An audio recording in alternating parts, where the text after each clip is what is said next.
inflation will hit the world economy. Now, policymakers around the world see a rising risk that a global economic slowdown could turn into a steeper slump due to strong inflation, high energy costs, and climbing interest rates. Another bad U.S. inflation report last week is likely to keep the Federal Reserve lifting interest rates at a rapid clip.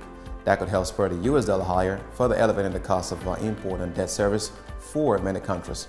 Key energy producers are crimping supply, feeding price pressure, and slowing economic activity, particularly in Europe. New data from China show that consumer spending falling sharply, another sign of cooling economic growth.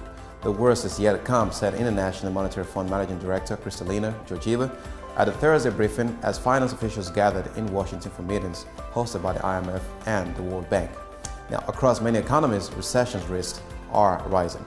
Economies representing more than a third of global output will contract next year, while the world's three largest economies, the US, the European Union, and China, will essentially stall the IMF forecast. Overall, the fund projects 2.7% growth in 2023, down from 3.2% this year. Now, the situation is worse than during COVID-19, Mohamed Maid, the Egyptian finance minister, said Wednesday on a panel hosted by the Center for Global Development. Many of the policymakers at the meetings see high U.S. inflation and the Fed's response as a central threat to their own economic prospect. The U.S. Consumer Price Index rose 8.2% in September from a year earlier, with core prices, which excludes volatile food, and energy prices rising 6.6%. That was the fastest rate in 4 decades, a sign of strong underlying price pressures.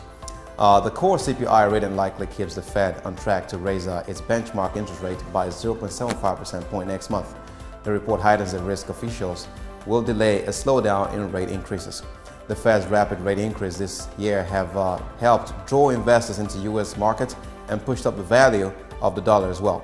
A stronger greenback increased the cost of dollar-denominated imports and debt service for many other countries. It also puts pressure on other central banks to raise their own interest rates to protect their currencies, possibly further slowing growth. Now, all of us would like to know what will be the Fed reaction in the coming month, because the strength of the dollar keeps pressure on our currencies. Barnabas Varag, deputy governor of Hungary's central bank, said Monday at an event sponsored by the Institute of International Finance. The U.S. economy has shown signs of resilience this year. The labor market is cooling but remains unhealthy. U.S. retail spending was unchanged in September from August and up 8.2% from a year earlier, the Commerce Department said Friday. The IMF forecasts the U.S. economy will expand 1% next year, down from 1.6% this year. Now, economists polled by the Wall Street Journal put the probability of a U.S. recession in the next 12 months at 63%, up from 49% in July's survey. The U.S. economy's momentum worries other countries because it gives the Fed latitude to raise interest rates even more, Sri Mulyani Indrawati, the finance minister of Indonesia, said in an interview. A weakening global economy, high interest rates, and a strong dollar really can hurt all countries in the world, Mrs. Sri Mulyani said. A global recession is very possible, she also added. Russia's war in Ukraine weighs on the world's economy.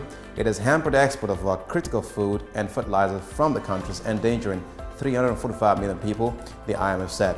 Russia has throttled back natural gas supplies to Europe, sending manufacturers there reeling and pushing many economies there to the brink of a recession. Now, Europe faces particularly serious strains because of what's happening to energy prices there. Treasury Secretary Janet Yellen said during the news conference Friday.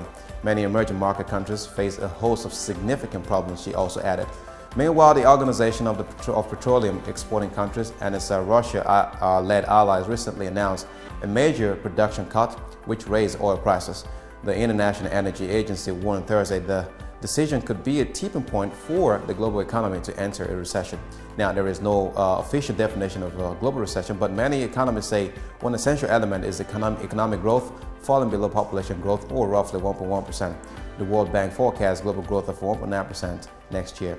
That's dangerously close to a world recession, said David Malpass, World Bank Group President. Another risk to the global economy is the danger that rapidly rising interest rates will trigger financial system disorder, the IMF warned in a report last week.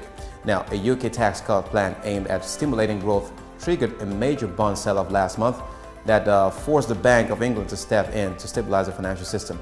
The UK government reversed key parts of the plan Friday, partly because of the market reaction. Now, economic policymakers around the world are monitoring stresses in financial market, knowing from history that climbing interest rates can cause threat to financial stability from unexpected sources.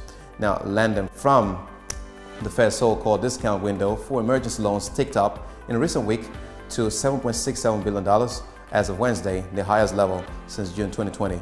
The Fed also lent $6.5 billion to two foreign central banks last week, part of standard arrangement to extend dollars and relieve pressure in dollar funding markets.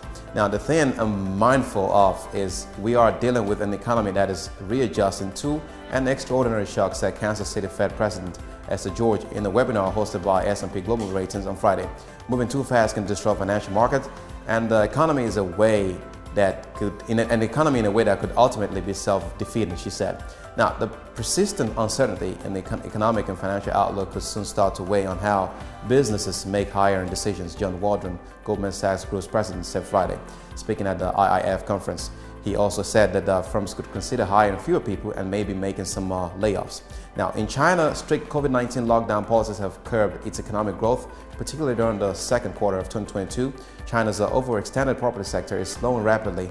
China's slump is expected to add to a hiccup in global supply chain and curb global trade.